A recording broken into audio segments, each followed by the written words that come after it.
Salat ya. Orang yang meninggalkan salat wajib dengan keadaan sengaja, mau tahu dosanya mau? Udah tahu belum dosanya?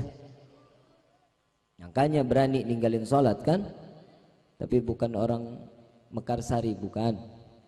Yang hobinya ninggalin salat mah orang Jakarta. Saya tanya, Bapak Ibu aslinya mana? Mekarsari. Hukuman orang yang meninggalkan salat wajib dengan keadaan sengaja sama seperti dia berzina.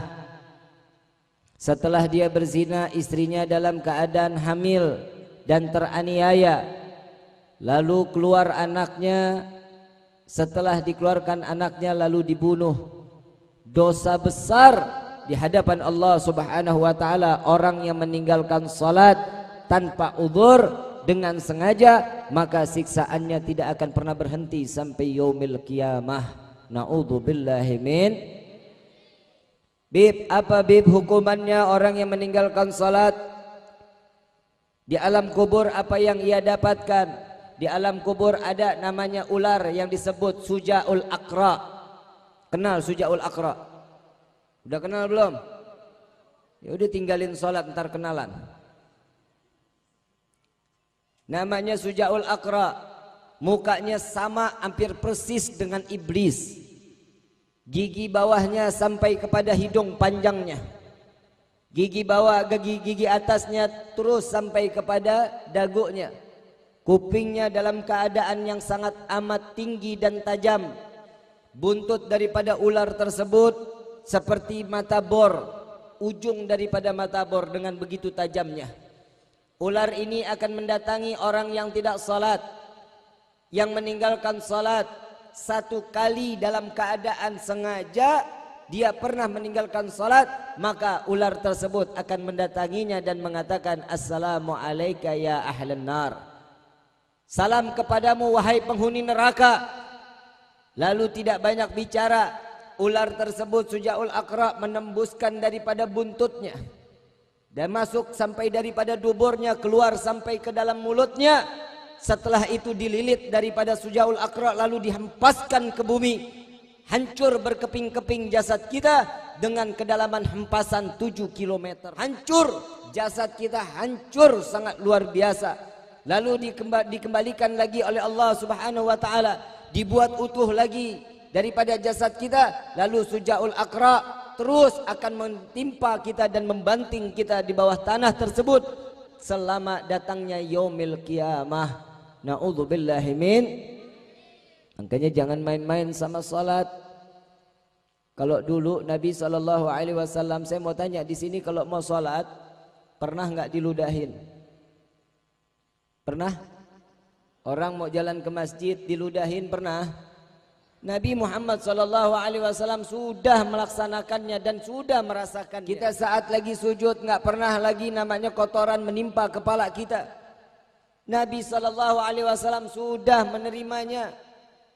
Nabi SAW setelah daripada acara majlis ta'lim, keluar dari tempat majlisnya dilempari kotoran, dilempari batu sampai gigi rahangnya belakang pecah. Nabi SAW telah merasakannya. Di dalam satu riwayat, tatkala Nabi SAW dalam keadaan saat menjadi imam, Sayyidina Umar bin Khattab persis ada di belakang Rasulullah SAW. Tatkala dalam keadaan rukuknya, di dalam rukuk terdengar daripada suara gemertak. Daripada i'tidalnya mendengar lagi suara seperti gemertak sampai ke sujud, sampai selesai. Nabi SAW ditanya oleh Sayyidina Umar bin Khattab radhiyallahu anhu wa radahu. Tatkala ditanyakan, ya Rasulullah, apakah engkau dalam keadaan sakit? Aku mendengar ada suatu bunyi daripada jasadmu seperti tulang yang beradu dengan tulang, ya Rasulullah. Oh iya wahai Umar, apakah engkau mendengarnya? Ya, ini yang membuatku ada suara di daripada tubuhku. Begitu diangkat daripada kainnya Nabi SAW, dibuka daripada ganjalan perutnya, satu batu yang keluar daripada kain Rasulullah SAW. Lalu Sayyidina Umar menangis karena tahu di zaman saat itu ahli Arab tatkala dia tidak makan satu hari, satu batu yang mengganjal daripada perutnya Satu batu keluar daripada kain Nabi, dua batu keluar, tiga batu, sampai pada 7 batu. Sayyidina Umar bin Khattab mengatakan, ya Rasulullah, sudah 7 hari engkau tidak makan, sudah 7 hari engkau tidak melakukan ma'asupan untuk jasmanimu. Mengapa engkau tidak meminta kepada kami? Kenapa engkau tidak minta mengirimkan makanan kepadamu? Apa jawaban Rasulullah SAW? Biarkan wahai Umar, aku ingin merasakan bagaimana laparnya tatkala 7 hari aku tidak makan. Aku ingin merasakan kelaparan umatku di akhir zaman kelak.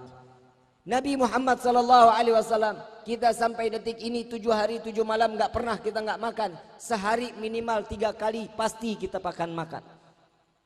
Kenapa kita tidak pernah berpuasa selama 7 hari 7 malam? Karena Nabi SAW telah menalangi daripada apa yang telah akan disiksa kepada kita.